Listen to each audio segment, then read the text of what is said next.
Hello again. Once upon a time, people generally became MPs after they had had careers or jobs elsewhere, which meant, of course, that they had some idea of how the real world works. Think of Margaret Thatcher, who qualified first as a barrister and then as a chemist. As an industrial chemist, she was involved in inventing Mr. Whippy's soft ice cream. That's an achievement to have under your belt before you become an MP. Other MPs might have been soldiers, teachers, solicitors, miners, businessmen, all sorts of things.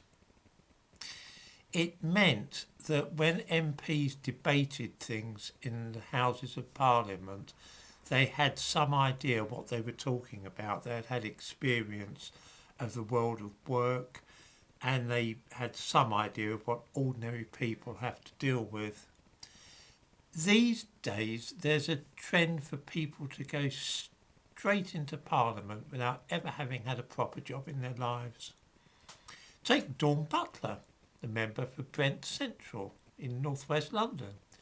She started out as a national race and equality officer for a large trade union and then got a job as an advisor to Ken Livingstone. I literally do not know what that sort of post as advisor actually entails, but I suspect that it's a rather less productive line of work than, say, working in a factory or a shop or even delivering pizzas. She was appointed the Labour candidate for Brent largely because they wanted another black woman in Parliament. Since being elected in 2005, Dawn Butler has had the misfortune to find herself criticised on a number of occasions. When she was elected MP for Brent, Butler was living in Stratford, which is in another part of London. She claimed a second home allowance and acquired a property in Brent which she had fitted out with a jacuzzi, all at our expense. The taxpayers footed the bill. Neat bit of work there. Dawn Butler is currently worried that there might not be enough black people working for the BBC. Put like that, it sounds a little bizarre, of course, because those of us who ever turn on the BBC cannot help but notice that there seems to be nothing but black people working for the BBC as actors, newsreaders, presenters, and in every other capacity. Butler is irritated, though, that the BBC has made a black person redundant. Once you give a black person a job, it must be for life, seemingly. This relates to something which I mentioned a little while ago, which is that the BBC are revamping the board which oversees news there, and are reducing the number of people on this body from 11 to 8. One of the 3 people left out in this reshuffle is Kamal Ahmed. These reorganisations are happening everywhere all the time, and the only thing which makes this one any different is that a black person is losing his position. Dawn Butler says that this decision has come as a shock and has left the board now all white.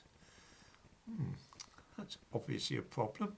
She also expressed the view that our media must be diverse from top to bottom, just as a nation it seeks to serve.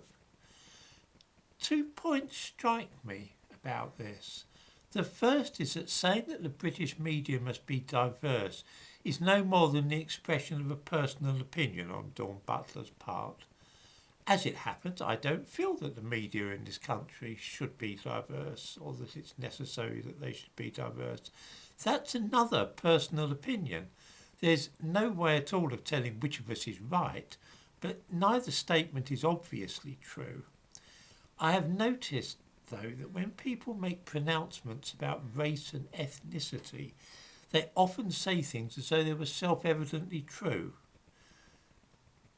Ask why the media should be diverse and you will not get a sensible or coherent answer. You will simply be marked down as a racist. The second point is one upon which I touched earlier. Anybody turning on their television set and tuning into the BBC will feel as though they're watching programmes from Africa or Asia. The number of people employed by the corporation who belong to visible minorities is simply extraordinary. Judging from what Dawn Butler is saying, though, it's still not enough, and the BBC should be called to account if they get rid of even a single one of the black people whom they employ. I might do a separate video about Dawn Butler sometime, because there is much to say about her and her activities.